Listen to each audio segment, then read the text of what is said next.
आज खाने में क्या बनाऊं मुझे समझ में नहीं आ रहा है। हेलो जी बोलिए। विशाखा, मौसम बहुत अच्छा है आज, पानी आ रहा है। एक काम करो, मैं ऑफिस से आ ही रहा हूँ, तुम थोड़ी सी पकौड़े बना कर रखो। हाँ जी ठीक है, आप जल्दी आइएगा वरना पकौड़े ठंडे हो जाएंगे। हाँ हाँ विशाखा, तुम मेरी चिंता मत करो, मैं आ ही रहा हूँ, बस तुम पकौड़े बना कर रखो। क्या बहू, जब देखो तब तुम्हारे कान में फोन ही लगा रहता है, फोन के अलावा और भी दूसरा काम कर लिया करो कभी। अरे नहीं नहीं मम्मी जी, मैं तो आपके बेटे से बात कर रही थी, वो बोल रहे हैं कि उन्हें पकौड़े खाने हैं। आपको भी खाने हैं क्या पकौड़े? बहू आए दिन तेल फूल का नाश करते रहती हो, बहुत ही चटोरी जुबान है तुम्हारी। एक काम करो, अब पकौड़े बना ही रही हो तो मेरे लिए भी एक प्लेट बना ही लो, मैं भी पकौड़े खा ही लूंगी। मुझे तो अच्छे से पता है पकौड़े बन रहे हैं और मम्मी जी नहीं खाएंगी, ऐसा तो हो नहीं सकता। तेल फूल की बात तो ऐसे कर रही हैं मम्मी जी जैसे मैं ही अकेली तेल का बना बना कर खाती होंगी, सारे घर वालों को देती हूँ मैं। हाँ और बात तो ऐसी कर रही हैं कि तेल फूल का नाश करती हैं। वैसे भाभी, बारिश हो रही है तो मैं बोल रहा था क्यों ना। हाँ हाँ देवर जी, आपकी बात भी जान गई हूँ मैं, आप भी पकौड़े खाना चाहते हैं ना? हाँ भाभी, मुझे भी पकौड़े खाना है, मैं भी यही बोलने आ रहा था कि पकौड़े बना ही रही हो तो मेरे लिए भी थोड़े ज्यादा ही बना लेना पकौड़े। मैं अपने दोस्त को भी बुला रहा हूँ, मेरे दोस्त मनोज को आपके हाथ की पकौड़े बहुत पसंद है भाभी। एक बार वो खाकर गया था अपने घर से, तब से वो आपके हाथ की पकौड़े खाने की बहुत फरमाइश करता है। हाँ हाँ देवर जी, बारिश में पकौड़े खाने का मजा ही कुछ और होता है। एक काम करिए, आप भैया को बुला लीजिए, मैं पकौड़े बना ही रही हूँ। वाह भाभी, कितनी अच्छी हैं आप, सारे घर वालों का कितना ख्याल रखती हैं। ठीक है, मैं जाकर मनोज को फोन करता हूँ। सुमन तो मेरी बात क्यों नहीं मानता है? मैं बोल रही हूँ लड़की अच्छी है, तू शादी कर ले। पता नहीं तुझे कौन सा भूत सवार है जो बोल रहा है मैं शादी नहीं करता। देख शुभम, सही उम्र में शादी कर लेना चाहिए, वरना लड़कियां नहीं मिलती हैं रिश्ते के लिए। मयंक भी तेरे जैसे ही मना करता था शादी के लिए, और अब देख शादी करके कितना खुश है वो। हर किसी को शादी करनी ही पड़ती है बेटा, तू ऐसा क्यों सोचता है कि शादी के बाद सब कुछ बदल जाएगा? तेरी भाभी भी तो आई है, कितनी अच्छे से रह रही है हमारे साथ और हम लोगों का कितना ख्याल रख रही है। इसी तरह तेरी बीवी भी आएगी और सारे घर वालों का अच्छे से ख्याल रखेगी, दोनों बहुएं मिलजुल कर रहेंगी बेटा। अरे माँ, मेरी उम्र ही क्या हुई है, 25 साल उम्र हुई है मेरी, और आप अभी से शादी शादी करने लगे हो। कम से कम 30 साल हो जाए मेरी उम्र, उसके बाद शादी करने की सोचूंगा, अभी शादी करने की नहीं सोचता मैं। जब देखो तब मेरे पीछे ही पड़े रहते हो आप, शादी कर ले शादी कर ले शादी कर ले। मैं कहीं भागा जा रहा हूँ क्या, ये बताइए। माँ, आप क्यों नहीं समझते हैं, शादी के बाद जिम्मेदारियां बढ़ जाती हैं, शादी के बाद पत्नी की भी जिम्मेदारी आ जाती है कंधों में। अरे किसी की लड़की लेकर आऊंगा मैं तो कम से कम मैं इतना सक्षम होना चाहिए कि उसके शौक शान पूरे कर सकूं। किसी दूसरे की बेटी की जिंदगी बर्बाद नहीं कर सकता मैं, इसलिए आप मेरे पीछे शादी शादी के लिए मत भिड़ा रहा करो। मैं कर लूंगा, शादी ही करनी है ना, कर लूंगा मैं। 5 साल का समय है अभी मेरे पास, 5 साल के अंदर यदि मेरी जॉब लग गई तो मैं उस बीच में ही शादी कर लूंगा। जब तक मेरी जॉब नहीं लगेगी तब तक मैं शादी नहीं करूंगा, चाहे फिर 5 साल से ऊपर ही क्यों ना बैठना पड़े मुझे कमारा। हाँ हाँ 5 साल तक तू बैठा रहे कवारा, जब तक मैं भगवान को प्यारी हो जाऊंगी और यही इच्छा लेकर मर जाऊंगी। बेटा एक बात ध्यान रख ले, माँ बाप जितना अपने बच्चों का ध्यान रखते हैं ना, दूसरा कोई नहीं रखता।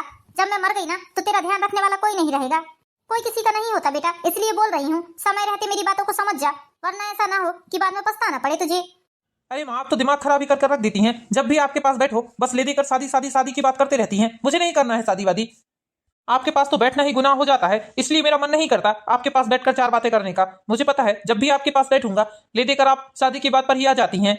हाँ ठीक है मत कर शादी, ताव बता कर किसे जा रहा है? जा, मुझे भी क्या पड़ी है तेरी, नालायक से बोल रही हूँ शादी कर ले, लेकिन नहीं, बस अपनी जिद पर अड़ा रहता है। 5 साल बाद करूंगा, 5 साल बाद करूंगा। अरे मैं मर जाऊंगी तब शादी करेगा क्या? माँ क्या हुआ, क्यों शोर कर रही हो आप इतना? अरे आप तो रो रही हो, क्यों रो रही हो माँ? देखना बेटा, ये तेरा छोटा भाई बिल्कुल नहीं मानता है। मैं इससे कब से लगी हूँ शादी कर ले, शादी नहीं कर रहा है। 25 साल की उम्र हो गई है, कब करेगा शादी?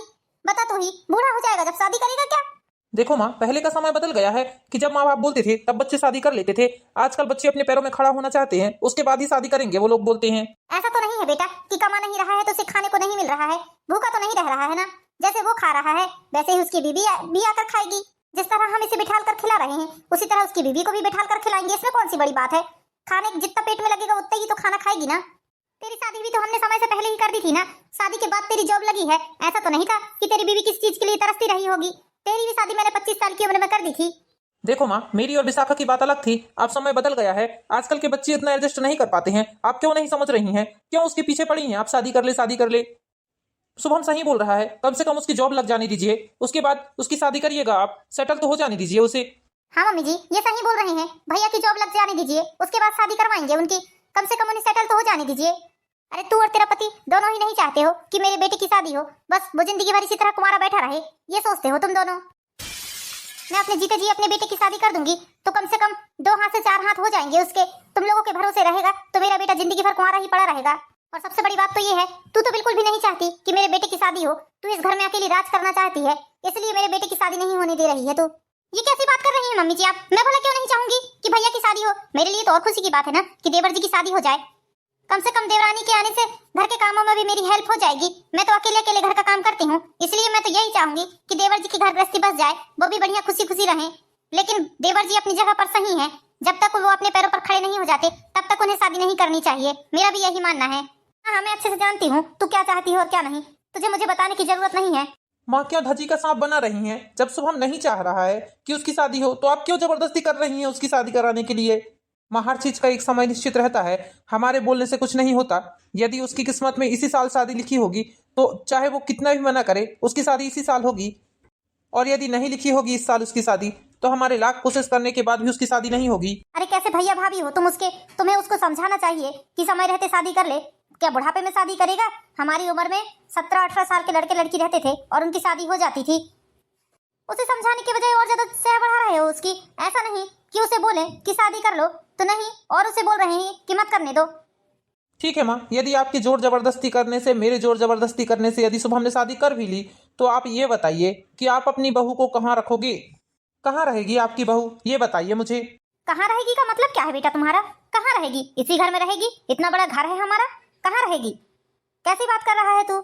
जैसे हम चार इतने बड़े घर में रह रहे हैं वैसे हमारी बहू भी इसी घर में रहेगी।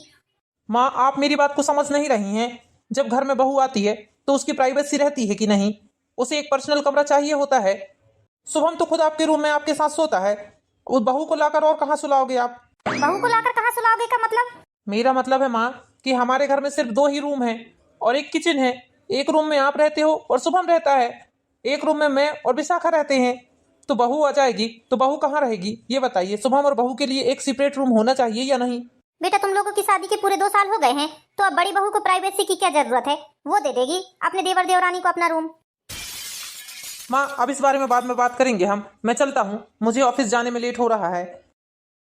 अपने जीते जी अपने छोटे बेटे की शादी तो करा कर रहूंगी मैं, क्योंकि मुझे पता है मेरे मरने के बाद तो ये लोग मेरे बेटे पर ध्यान देना ही बंद कर देंगे।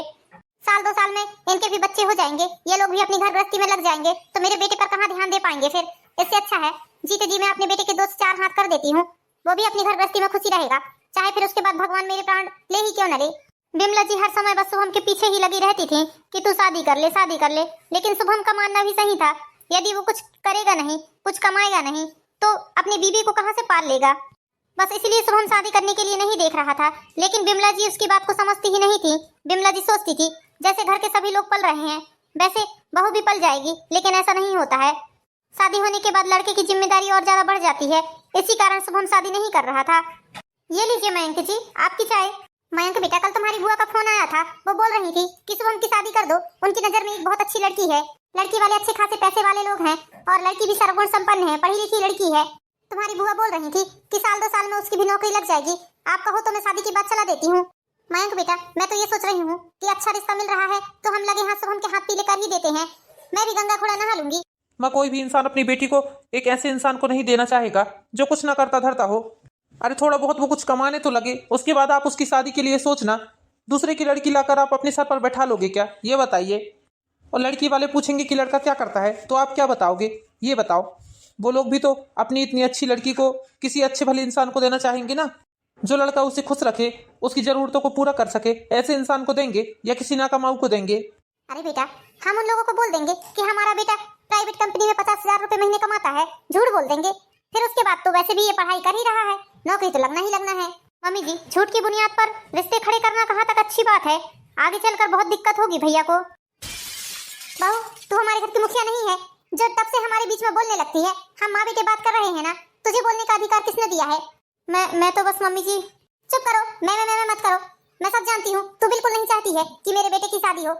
जा जाकर अपना काम कर, तुझे हम लोगों के बीच में बोलने की जरूरत नहीं है, ना ही हम लोगों की बातों को कान लगाकर सुनने की जरूरत है। हमें अपनी बेटी की शादी करनी है या नहीं करनी है, कैसे करनी है कैसे नहीं करनी है, ये हम तीनों बैठकर डिसाइड कर लेंगे, तुझे बोलने की जरूरत नहीं है। जा, तू पराई घर की लड़की है और पराई घर की लड़की को इस तरह घर वालों के बीच में बोलने की जरूरत नहीं है। जा तुम अपना काम देखो, तुम्हारा सिर्फ काम रसोई तक है, रसोई ही बढ़िया से संभालो, वही तुम्हारे लिए बहुत है। एक रसोई तो ही संभाली नहीं जाती है और घर गृहस्थी के फैसलों में टांग अड़ाने के लिए बता दो। माँ ये फालतू की बातें क्यों कर रही हैं आप? भाभी भी तो अपनी है ना, भाभी कौन सी पराई है? भाभी माँ भाभी बिल्कुल सच बोल रही हैं, उनकी बातों से पूरा सहमत हूँ मैं, मुझे आपकी बातें बहुत गलत लग रही हैं। झूठ की बुनियाद पर रिश्ते बनाना कहाँ तक जायज है?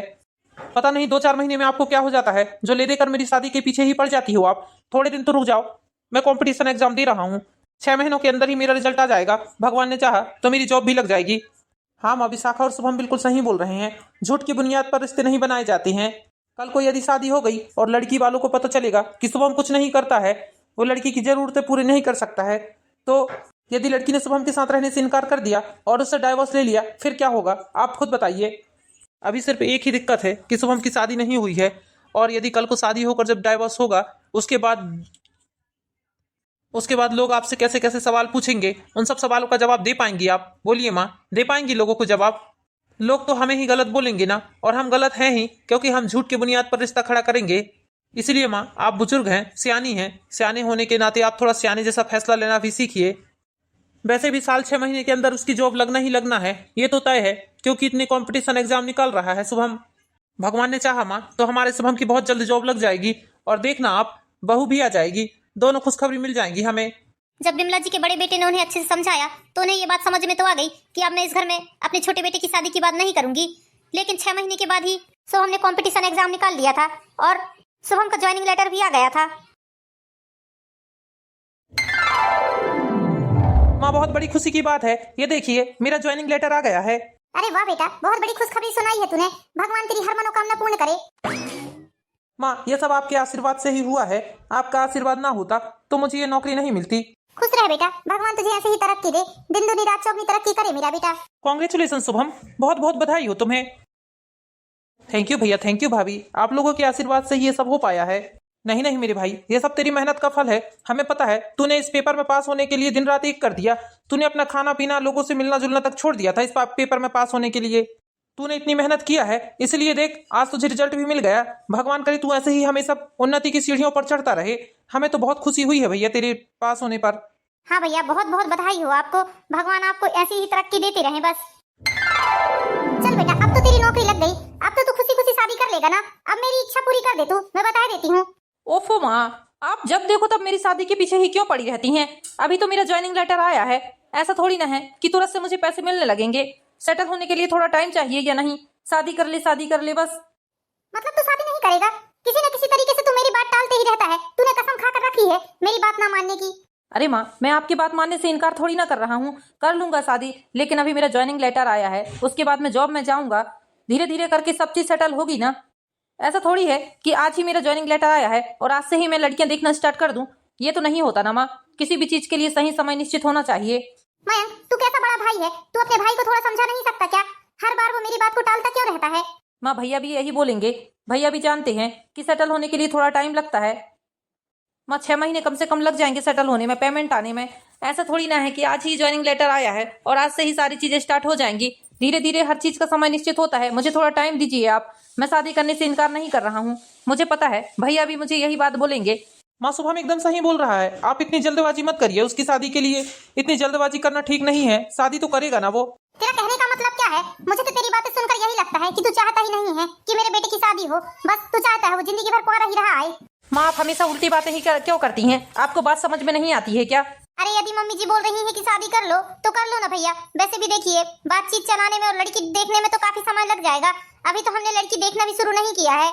जरूरी थोड़ी ना है कि जिस लड़की को हम पहली बार देखेंगे वही आपको पसंद आ जाए, या वो लोग आप लोगों को आपको पसंद कर लें। इसलिए भैया, लड़की देखना तो शुरू कर ही देते हैं हम लोग। देखने परखने में ही महीने, 2 महीने, 3 महीने लग ही जाते हैं। ऐसा तुरंत में थोड़ी ना लड़की मिल जाती है। अरे भाभी, आप भी माँ की तरह बात करने लगी। चलो, माँ का तो समझ में आता है, लेकिन आप तो पढ़ी लिखी है ना, क्या आपको इतनी बात पता नहीं है कि सेटल हो जाने देते हैं उसके बाद शादी करेंगे? भैया, मैं आपकी बात से सहमत हूँ। मुझे पता है आप सेटल होने के बाद शादी करेंगे बोल रहे हैं, तो अभी 6 महीने के बाद आप सेटल हो जाएंगे अच्छे से। मुझे पता है 6 महीने देंगे हम लड़की वालों को, उसके बाद हम आपकी शादी करवा देंगे। अच्छी सी लड़की देख लेते हैं पहले। आप क्यों बार बार मना कर रहे हैं?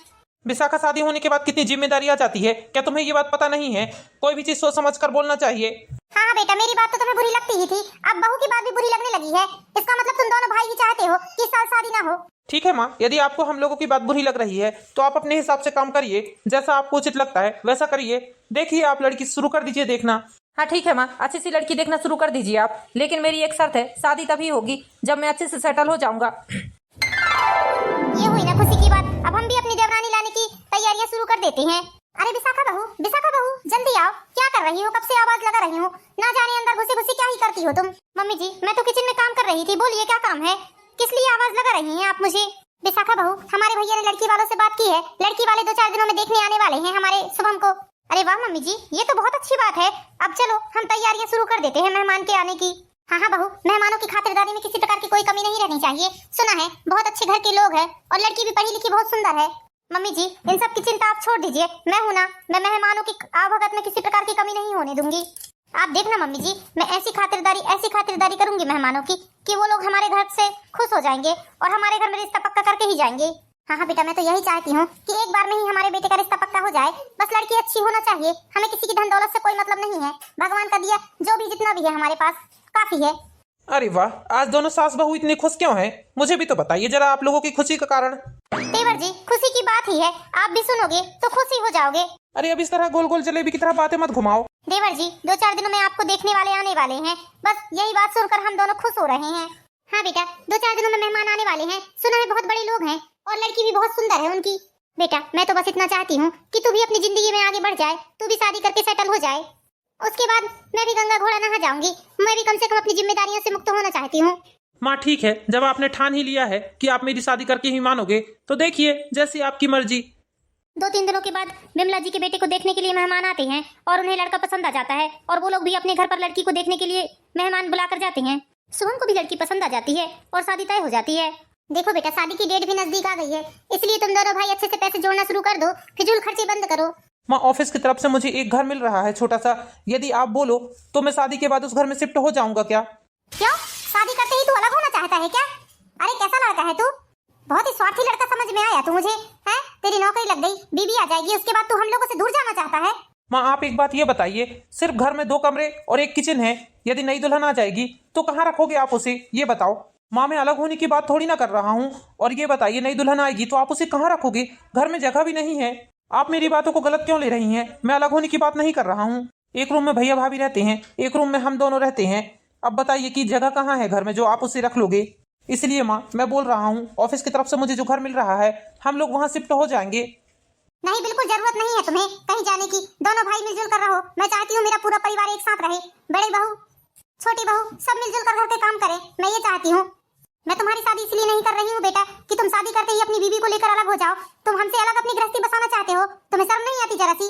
वैसे मम्मी जी, देवर जी बात सही कर रहे हैं। देखिए मम्मी जी, जब घर में नई दुल्हन आती है तो उसके लिए एक कमरा अलग से रहता है और हमारे घर में ऐसा कोई कमरा नहीं है जिसमें देवर और देवरानी जी रह सकें। अरे बहू, तुम्हारा रूम है ना, तुम्हारा रूम कब काम आएगा? तुम अपना रूम दे देना अपनी देवरानी को। और वैसे भी तुम्हें प्राइवेसी की क्या जरूरत है? अब देखो मयंक बेटा, तुम्हारी शादी को 2-3 साल हो गए हैं, इसलिए तुम दोनों को प्राइवेसी की जरूरत नहीं है। तुम छोटी बहू को और हमारे शुभम बेटे को अपना रूम दे देना। ये कैसी बात कर रही हैं मम्मी जी आप? मुझे प्राइवेसी की जरूरत क्यों नहीं है, ये बताइए। हाँ माँ, आप बिल्कुल गलत बात कर रही हैं। मैं गलत बात नहीं कर रही हूँ, मैं सब कुछ सोच समझ कर बोल रही हूँ। मैं चाहती हूँ कि मेरे चारों बहू बेटे एक साथ रहें। मैं अपने परिवार को एक साथ देखना चाहती हूँ। इसमें इतना गुस्सा बताने वाली क्या बात है? माँ ये कैसी बात कर रही हैं आप? भैया भाभी को उनके रूम से निकाल कर आप मुझे रूम देंगी और आपको क्या लगता है मैं खुशी खुशी उस रूम में रहने लगूंगा?